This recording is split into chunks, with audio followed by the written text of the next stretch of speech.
21-এ grenade হামলা পরিকল্পিত তৈরি করে বাংলাদেশের অসাংবাদিক নেতা ইনশাআল্লাহ এক মাথা এক বলে যিনি আগামীতে বাংলাদেশের প্রধানমন্ত্রী হবেন ইনশাআল্লাহ, সেই তারেক রহমানকে তারা সাজা দিয়েছে। তারা এখনো আপনাদের আশেপাশে ঘুরছে প্রিয় ভাইরা। তারা তাদের পক্ষে রায় হয় না বিধায় এই হাইকোর্টের সামনে ময়লা ফেলেছে।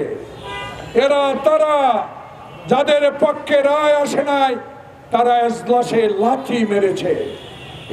তারা যারা আমার ইলিয়াস আলীকে গুম করেছে, তারা যারা বাংলাদেশের সবচেয়ে প্রিয় নেত্রী বেগম খালেদা জিয়াকে একটা মিথ্যা মামলায় কারাগারে পাঠিয়েছে, তারা তাই এদেরকে সাবধানের সহিত পদচারণ করার দিকে নজর রাখবে, তাই নাহলে এই সরকারের বিরুদ্ধে ষড়যন্ত্র শুরু করবে। ওই পালিয়ে থাকা 2024 সালের 7ই জানুয়ারির নির্বাচনে 350 জন যারা চোর বাটপার নির্বাচিত হয়েছে তাদের সবাইকে এখনো গ্রেফতার করতে পারেন না। এরা এখনো কোথায় আছে আমরা জানি না। কেন বেনজিরকে এখনো আইনের আওতায় আনা হলো না? কেন আজিজকে এখনো আইনের আওতায় আনা হলো না? আরে হাসিনা না হয় পার্শ্ববর্তী দেশে পালিয়েছে। কালকে দেখলাম স্বরাষ্ট্র সচিব ফরেন সেক্রেটারি বলেছেন যদি বিচার বিভাগ চায় তাহলে হাসিনাকে আনার ব্যবস্থা করা যেতে পারে। যাওয়া টাওয়া বুঝি না, একটাই বুঝি হাসিনাকে বাংলাদেশে এনে বিচার করতে। ফাঁসি ফাঁসি ফাঁসি চাই, শেখ হাসিনার ফাঁসি চাই, খুনি হাসিনার ফাঁসি চাই, ফাঁসি ফাঁসি ফাঁসি চাই, ফাঁসি ফাঁসি ফাঁসি চাই, খুনি হাসিনার ফাঁসি চাই। প্রিয় ভাই, সময় দীর্ঘায়িত করব না, আপনাদের সাথে সম্পর্ক আজকের না। আমি আমার এলাকায় 30 বছর যাবৎ এমপি ছিলাম। প্রিয় ভাইরা, 16 বছরে একটা দিনের জন্য আমি বাড়িতে ঘুমাতে পারিনি। সেই কথা বলার সুযোগ এখন নাই।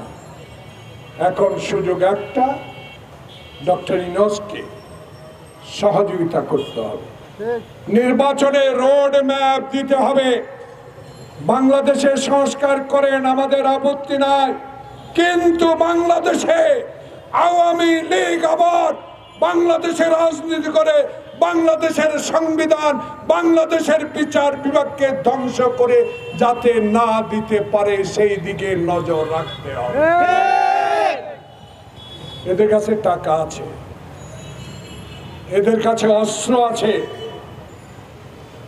এরা দুর্নীতিবাজ। আগামী 2-1 দিন পর নাকি জানতে পারলাম সেনাবাহিনী যৌথ মাঠে নামবেন। সেনাবাহিনী জাতির গর্ব। এখন আপনাদের এই চ্যানেলের মাধ্যমে জানতে পেরেছি, প্রতিদিন ইউটিউব আমার ভাই বোনেরা যারা আপনাদের এই ইউটিউব দেখার আমার প্রত্যেক সময় হয়, আমি দেখতে পাচ্ছি বাংলাদেশে যারা এই বিডিআর মিউটিনিতে নামে আমার 58 জন সেনা কর্মকর্তাকে পরিকল্পিতভাবে হত্যা করেছে। সেই রহস্যময় ঘটনাগুলো এখন আপনাদের মাধ্যমে জানতে পেরেছি, আপনাদের ইউটিউব এবং চ্যানেলগুলোর মাধ্যমে। সেই সেনাবাহিনী এখন বাংলাদেশে, আপনাদের সৎ সাহস আছে, আপনারা দেশের গর্ব। বাংলাদেশে প্রতিটা আওয়ামী লীগের কাছে সবচেয়ে লেটেস্ট অস্ত্র আছে, এদেরকে ধরে আনতে হবে। এই অস্ত্র যদি উদ্ধার না করতে পারেন, বাংলাদেশে আপনাদের পক্ষে নির্বাচন করা কঠিন হয়ে যেতে পারে। আমি জানি আপনার কাছে কোনো কিছুই কঠিন নয়। আপনার সাথে বাংলাদেশে 18 কোটি মানুষ আছে, এর মধ্যে দু একজন নানক বাদ যাবে, তাতে কিছু আসে যায় না। আপনি শক্ত হাতে পরিচালনা করেন, আমরা আছি।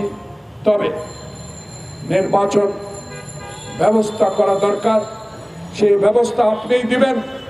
আমাদের দল দাবি করবে, বিভিন্ন রাজনৈতিক দল যারা হাসিনা বিরোধী আন্দোলনে ছিল তাদের মধ্যে থেকে দাবি আসবে, নিশ্চয়ই তাদের সাথে বসে বাংলাদেশের জনপ্রতিনিধিদের হাতে ক্ষমতা হস্তান্তর করা প্রয়োজন, এটা সবাই জানে।